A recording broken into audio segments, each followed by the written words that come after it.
A bread seller in this school? Wow, I wonder why the authority will allow such a low-class person in the school. I am just trying to make a living. A living? I guess you are one of those poor charity students that was sponsored to this school. I wonder what your parents were doing when their mate was making money. Every morning before sunrise, while rich children slept peacefully in their expensive homes, a 12-year-old girl carried a heavy tray of bread through dusty streets just to keep her sick mother alive. Her classmates mocked her, humiliated her, and treated her like she would never become anything in life. But years later, the same poor bread seller returned to the city as a powerful doctor, and the people who laughed at her were now begging for her help. The sun had not fully risen when Amara was already on her feet. While other children in the neighborhood were still deep in sleep, still wrapped in warm blankets and dreaming of nothing, Amara was already tying her wrapper around her waist, lifting a heavy wooden tray onto her head, and stepping into the cold morning air with bare feet touching the dusty ground. She was 12 years old. She had the eyes of someone who had already lived 100 hard years. And every single morning, before the school bell rang, before the teachers arrived, before the rich children climbed down from their big cars, Amara was already out there, walking, calling, selling bread to survive. Fresh bread. Fresh bread. Come on by. Her voice rang through the empty street like a small bell trying to compete with a silent world. Most mornings, people barely looked at her. Some waved her away without a word. Others took the bread and dropped coins into her palm like they were doing her a terrible favor. But Amara never complained. She counted every coin carefully, tucked them into the small cloth tied to her chest, and kept moving. Because at home, her mother was lying on a thin mat, too sick to stand, too weak to walk, and too proud to beg. Everything Amara earned went toward medicine, food, and the small kerosene lamp she used to study at night. Her father had died 3 years before, a quiet man who worked hard and loved his family deeply.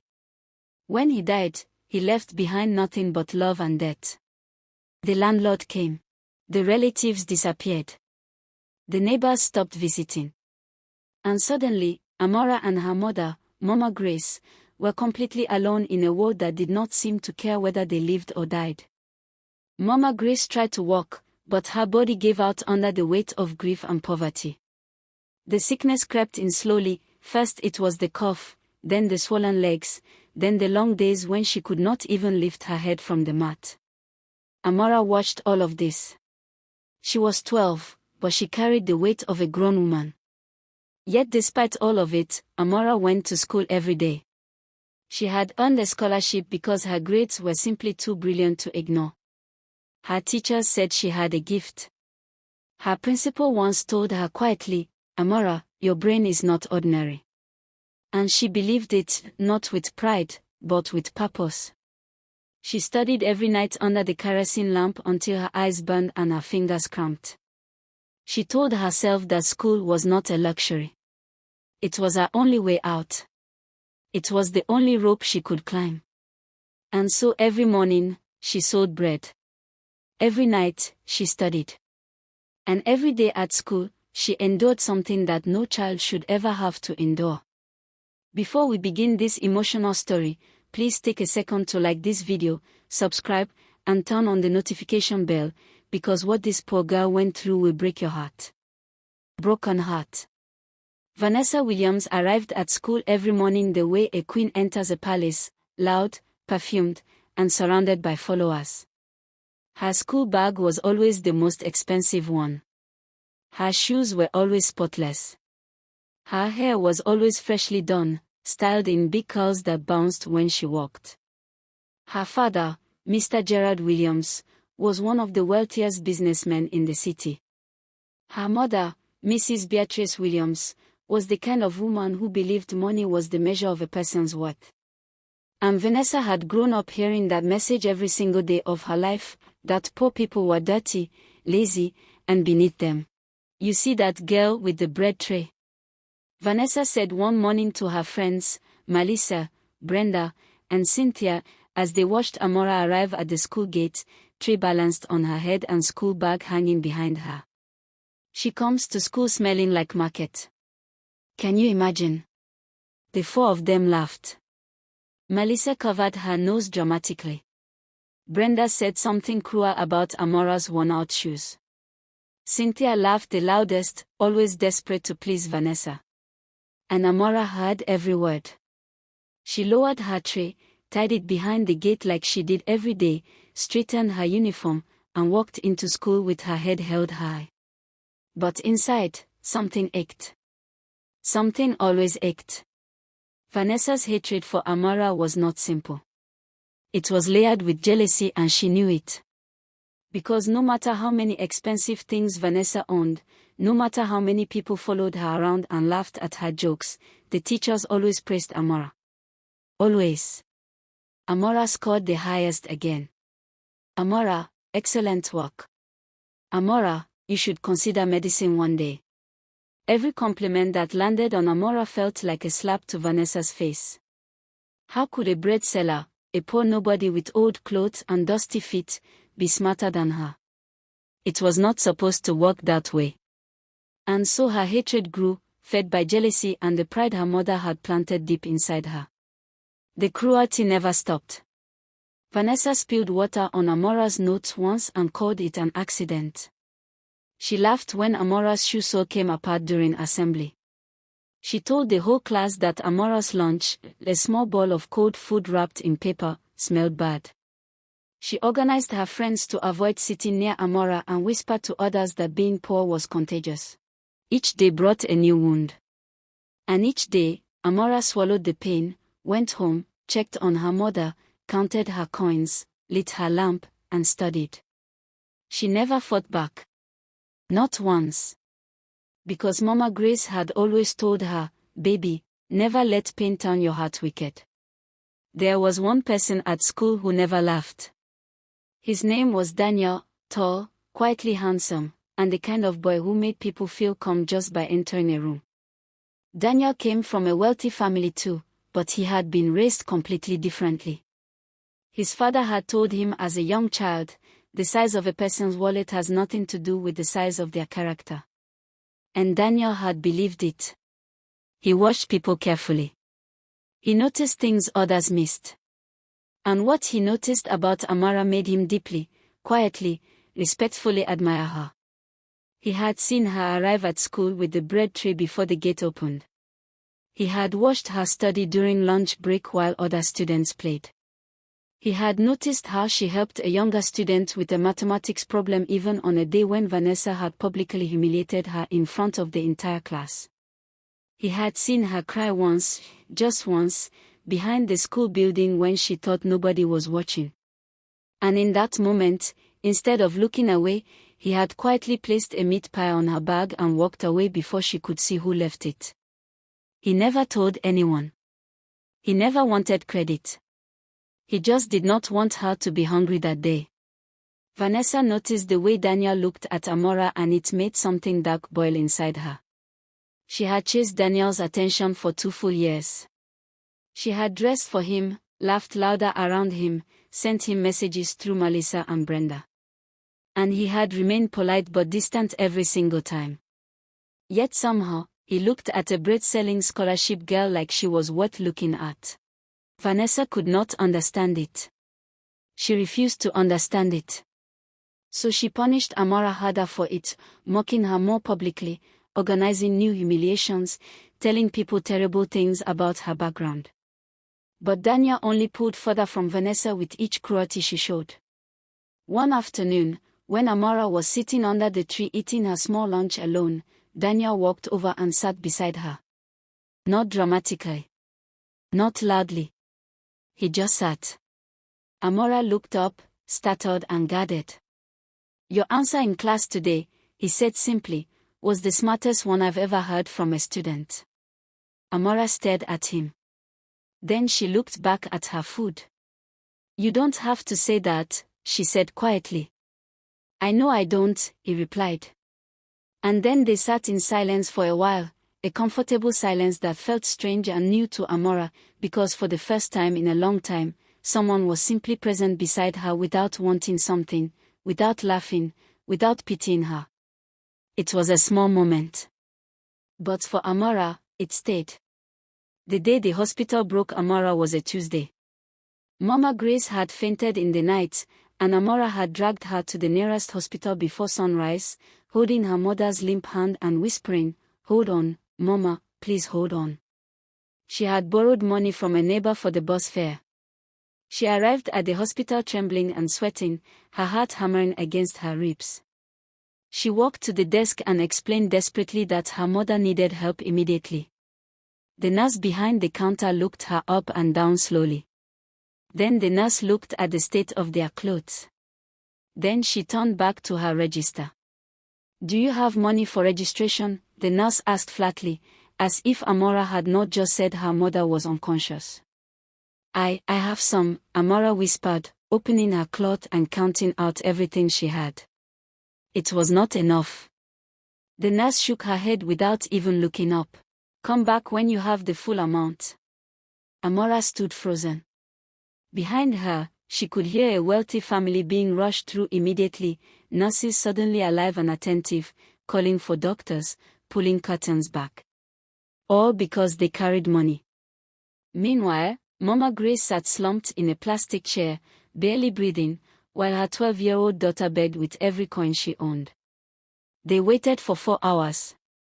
Amara sold the last bread from her morning tray to a hospital visitor to raise the remaining coins. Finally, they were seen. The doctor who attended to them was tired and impatient, barely looking at Mama Grace before writing a prescription and moving on. But as they sat waiting for the medicine, Mama Grace opened her eyes slowly and found Amara's hand in the dim waiting room. She squeezed it gently. And she said, in a voice barely above a whisper, "Amara, become the kind of doctor that remembers poor people." Amara broke. Tears ran freely down her face. She pressed her mother's hand to her lips and nodded. "Yes, Mama," she whispered. "I promise." From that day, Amara's studying changed. It stopped being about escaping pain and became about something bigger. She studied with a purpose so sharp it could cut through darkness. She stopped caring about Vanessa's mockery. She stopped wincing at the cruel words. Something in her had been decided. A direction had been chosen. A promise had been made. She went home that night, lit her small lamp, opened her science book, and wrote on the first blank page in careful letters, "For Mama." For every poor person turned away at a door. I will be the door that never closes.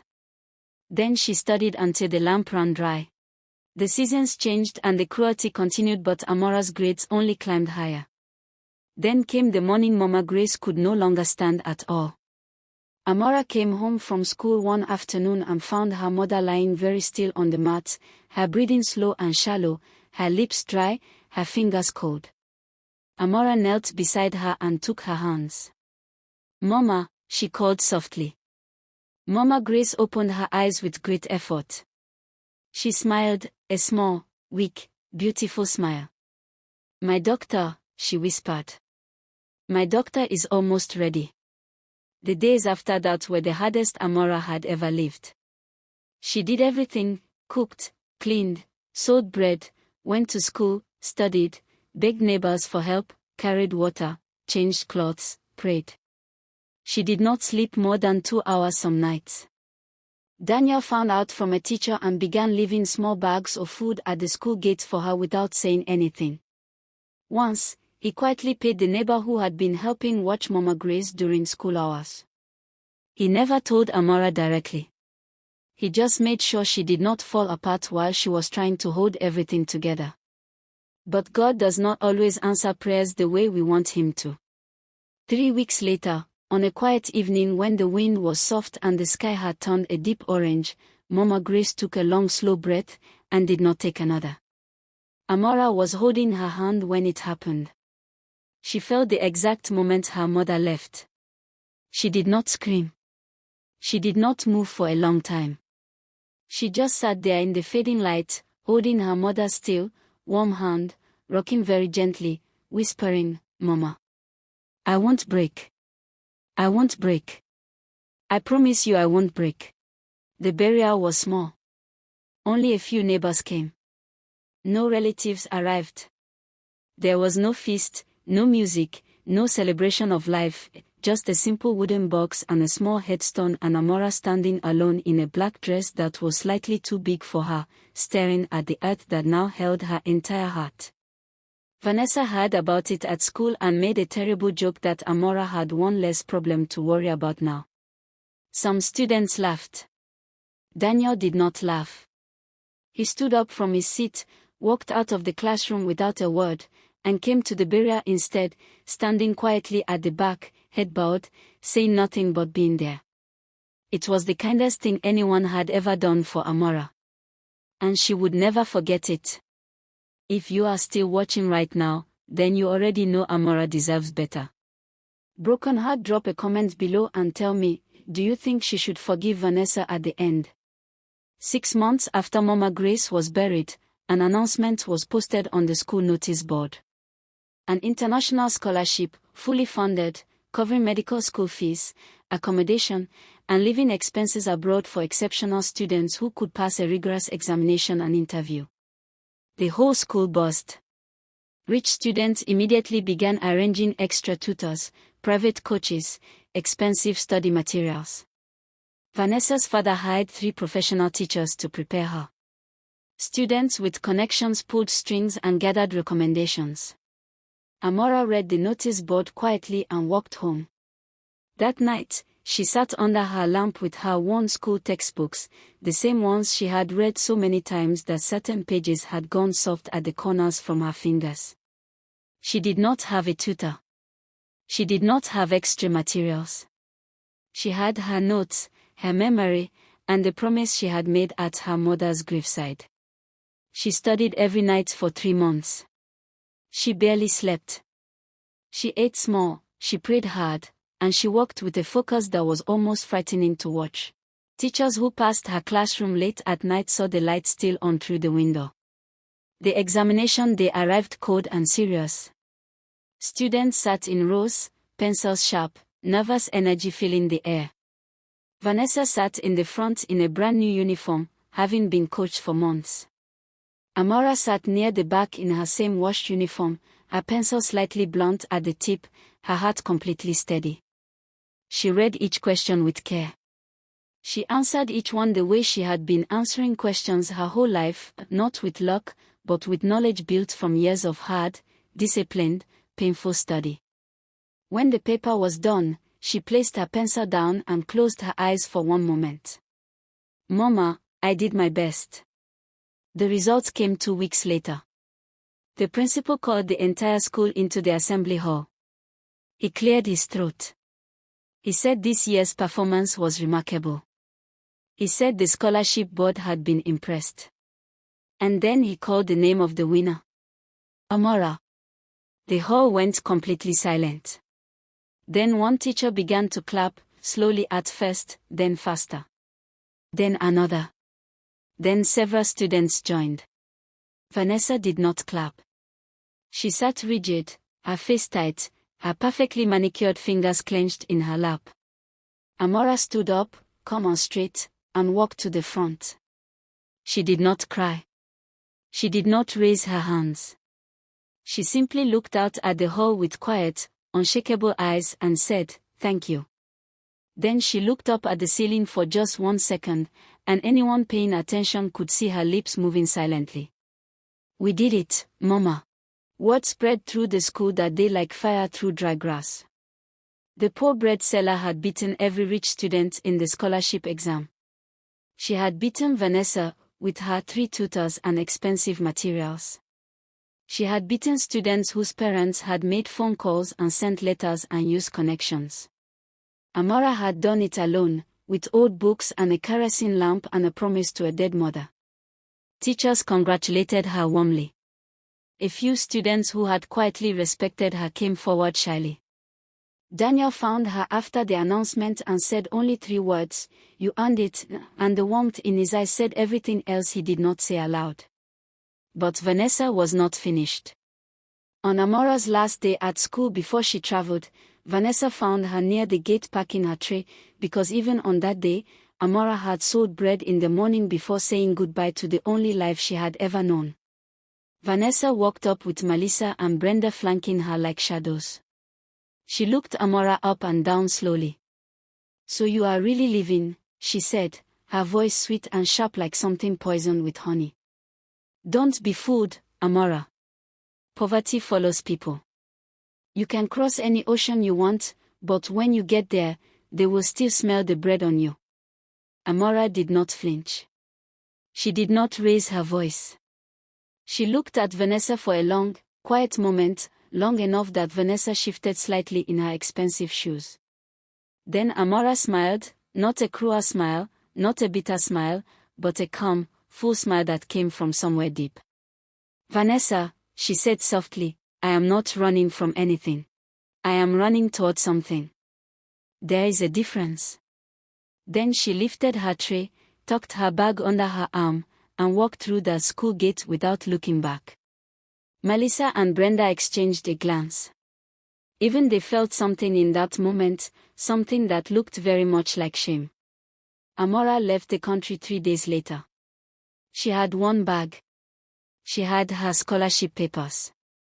She had her mother's last words folded carefully inside a small envelope she kept close to her chest. She had Daniel's phone number written on a piece of paper, given quietly, without drama, with just the words, "Let me know you arrive safely." She stood at the departure gate and looked behind her one last time, at the dust, the noise, the life that had almost broken her but had instead forged her into something unbreakable. Then she turned and walked forward into a new world, carrying everything that mattered, not in her bag, but in her chest. Years passed. The girl who once sold bread before sunrise became something extraordinary on the other side of the world. Amara threw herself into medical school with the same savage, quiet discipline that had carried her through every hard year before. Her professors noticed her quickly. Not because she was loud or flashy, but because she was precise, deeply empathetic, and had a way of seeing patients not just as cases but as human beings who deserve dignity. She graduated at the top of her class. She was offered positions in prestigious hospitals. She won a Young Medical Excellence Award that was printed in journals and shared online. But Amara never forgot the promise. Through all the success, through all the foreign cities and grand hospitals, she kept that folded envelope close. She kept the image of her mother slumped in a plastic hospital chair while a nurse looked right through her. She kept the memory of waiting for hours while rich families were rushed through corridors. She kept it all, not to be bitter, but to be ready. Because she always knew she was coming back. She had studied so she could return. She had sacrificed so she could build. And when she finally returned home as Dr. Amara, she came back not with arrogance, but with a plan. She built a hospital. A clean, beautiful, modern hospital with wide corridors, real medicine, warm lights, and trained staff who were carefully selected not just for skill but for kindness. She named it Grace Medical Center, after her mother. On the front wall, painted in large bold letters above the entrance, were the words, "No poor person will ever be rejected here." She made sure of it. Poor patients received full treatment. No one was turned away at the door for lacking money. She remembered every nurse who had once looked through her mother. And she became the opposite of everything that had hurt them.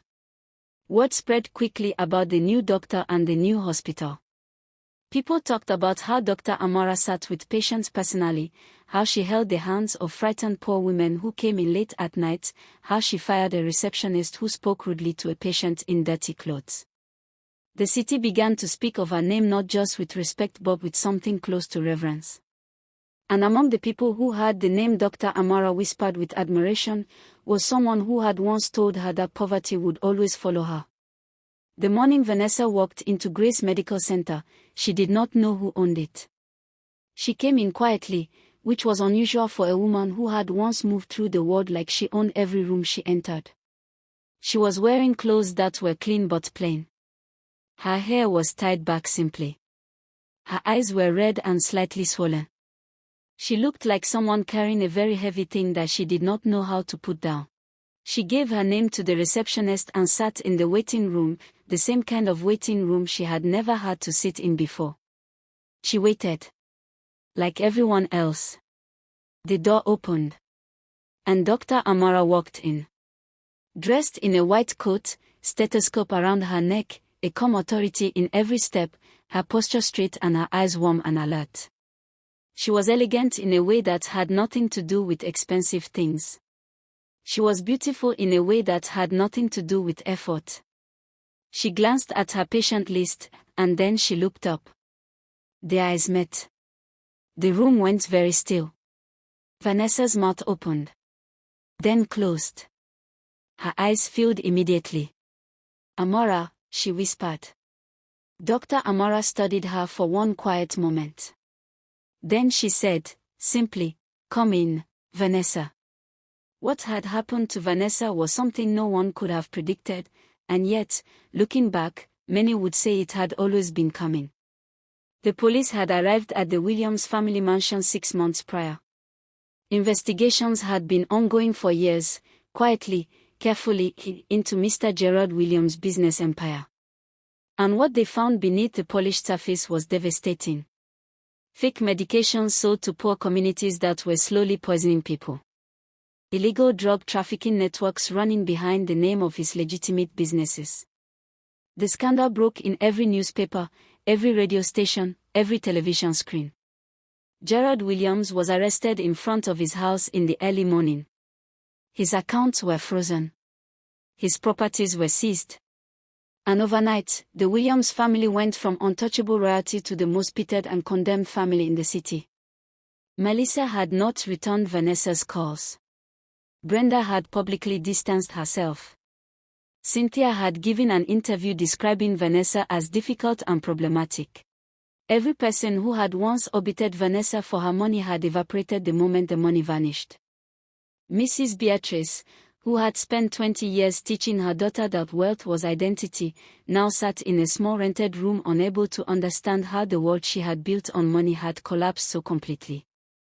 Vanessa had experienced in 6 months what she had spent years giving to Amara: rejection, humiliation, abandonment, and the suffocating silence of being invisible. Inside the consultation room, Vanessa sat across from Dr. Amara and could not hold herself together any longer. The tears came, real ones, ugly ones, the kind that have no performance in them. "I am so sorry," she said. "I am so sorry for everything I did to you. I was cruel. I was stupid. I thought money made me better than you and I was wrong and I'm so sorry." She was shaking. Dr. Amara sat across from her and was quiet for a long time. She looked at the woman who had poured years of cruelty on a grieving, bread-selling child. And she heard her mother's voice, clear and close, as if Mama Grace were sitting right there in the room. "Never let pain turn your heart wicked."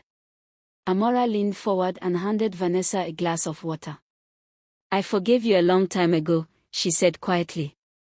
"Not for your sake. For mine. Now let me help you." The story does not end with a wedding or a celebration or a grand gesture. It ends quietly and powerfully, the way real redemption always does. Dr. Amara treated Vanessa's family with the same care she gave every patient who walked through her doors. She did not boast. She did not remind Vanessa of what had happened. She simply did what she had always promised she would do: she helped. She continued running Grace Medical Center, where poor patients were treated with the same dignity as wealthy ones. Daniel, who had quietly become her closest friend and then something more over years of long calls and letters and airport reunions, stood beside her in the hospital on its anniversary and held her hand as she looked at the large portrait of Mama Grace on the wall. Under the portrait, in Mama Grace's own handwriting, reproduced from that last folded note, were the words, "Never let pain turn your heart wicked." And on the last evening of that anniversary, Dr. Amara drove alone to the cemetery. She parked, walked slowly through the quiet rows, and stopped at a small headstone that still had fresh flowers on it, placed by a neighbor who had never forgotten the kind woman who once lived on their street. Amara knelt in the grass in her white coat. She pressed her hand gently to the stone. And in the soft evening air, with no one watching, no cameras, no applause, she whispered the words she had been carrying for years like a flame kept carefully alive through every storm. Mama, we did it, fire broken heart. Thank you for watching this emotional story till the end. Broken heart, remember, never look down on anyone because of their current situation. Life can change at any moment. If this story touched your heart, don't forget to like, subscribe, and share it with someone who needs this message. Fire.